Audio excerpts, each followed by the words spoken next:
I spent 5 days in El Salvador and it was one of my best vacations yet. I flew in on Frontier, rented a car, and stayed in an Airbnb. This was more of a workcation, so I traveled from Sunday to Thursday. Mornings were spent on my phone and my laptop, while afternoons and evenings were spent exploring and just really taking it on in. So here's the Airbnb. We stayed for 5 nights for $388. I got $100 off, so it was actually $288 because I'm an Airbnb superhost, but that's another story for another day. 2 bedrooms, 2 baths, 5 nights, and it was beautiful. So here's how the week went. The next day, we hopped into the rental and drove 2 hours to Termales de Santa Teresa, the hot springs. So here's the main thing you need to know that will save you a lot of money. Driving in El Salvador was really easy. If you could drive in America, you could drive in El Salvador. The rules are the same, and all we used was Waze or Google Maps to get us from point A to point B. And the crazy drivers they had there are the same ones we got here. So here we are at the hot springs. Super easy to find, again, using Waze. We got there and the ground was already smoking. These are natural hot springs, so the smell of sulfur was real. The smoke rising up out of the ground was real, and it was so dope to see because it's all volcanic activity.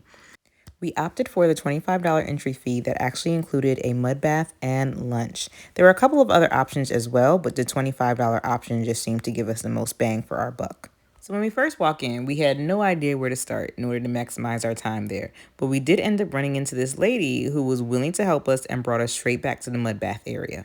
So when we get there, the first thing that we're told is we need to get into the sauna, the natural sauna, and sweat out our toxins. Y'all, it was hot to death in there. Look at my face after 5 minutes. So after I was all good and sweated out, I applied the mud and it was pretty cool. After covering ourselves in this volcanic mud, they walked us back to this therapeutic pool for us to wash off in. So on the way to wash off, we passed the area that all the water is sourced from. And it was kind of cool to see all of this because the water here is boiling. So much so that it's roped off. Regular people cannot go in. If you don't know what you're doing, they ask you to stay away. But the water here is bubbling. And all the hoses go from this water source to every pool in the establishment. So after our mud bath and massage, we went and had lunch. After lunch, we just continued to relax in different pools. Every pool is either super hot, a little bit lukewarm, or actually ice cold. So it's like relaxation to the 10th power. I enjoyed every minute of this experience. It was really, really nice. And I will recommend this to anyone going to El Salvador. All right, so day 3. Now, day 3 did start a little bit later because I had a really important meeting that morning. So we went to Picnic Steakhouse, which is only about 15 minutes away from us in El Salvador. And it was really nice. Like, of course, we were going for the rainbow slide, but I had no idea that there was so much more to it.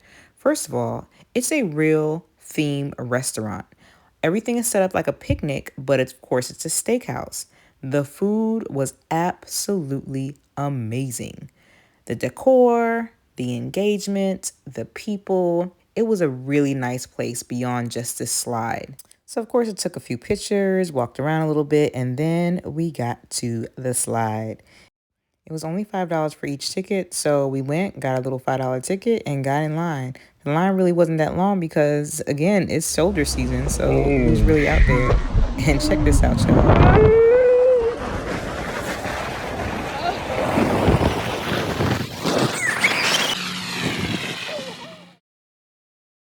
Hell no! All right, Lauren survived, so now it's my turn.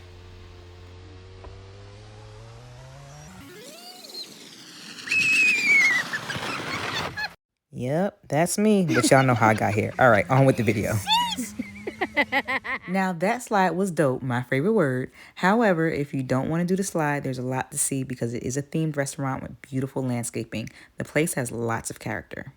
So after dinner and a slide, we drove about 30 minutes to La Libertad Beach to just kind of check it out. We knew that it was going to be a little bit too late to go swimming, so we just wanted to see kind of what the area was like, if anything was popping, like, just explore. It turned out to be absolutely beautiful just watching the sunset. We did not find the swimmers beach, but the area that we did find had a lot of people and it was just chill, just really, really nice. We drove back to San Salvador pretty late, but once again, the roads were cool. The next day, we drove 90 minutes to Cafe Albania to do the famous bicycle zip line. We were geeked the whole time.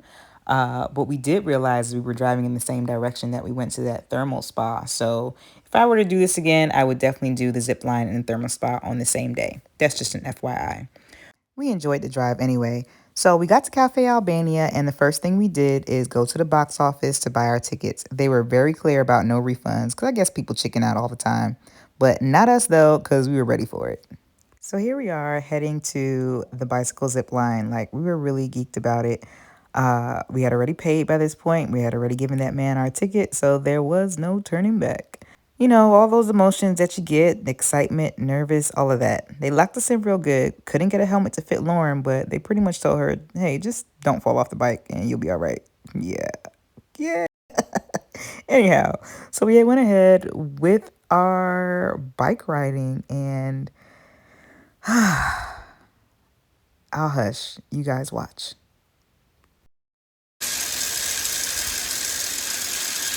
Just don't look down.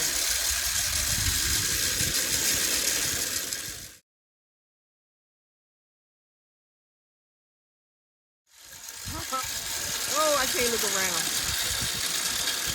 Ooh.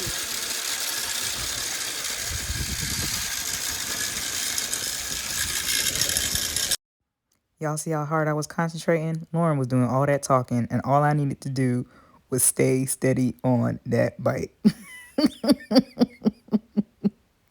Y'all, this was the dopest experience ever. Y'all see how high we were? Look around. This was nice. But then we had to go back. Yeah, it wasn't over. We had to go back.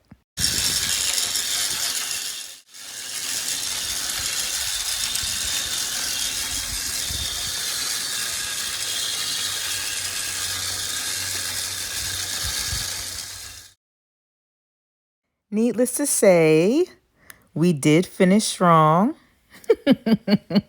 I started laughing on the way back because I was like, I made it, I made it. So it wasn't that bad.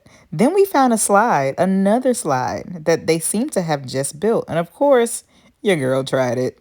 So after we were done, we decided to drive back up the road to a restaurant that we actually saw on the side on our way down. The prices at Cafe Albania were a little bit crazy, so we already knew they were catering to tourists, which also meant that their food probably wasn't going to be that good. This right here was authentic and local and delicious. After that, we headed back to San Salvador for our last evening in El Salvador. When we got back to the city, we realized we still had not had a pupusa and we wanted a snack. So we had our last meal and that was it. We went home the next day.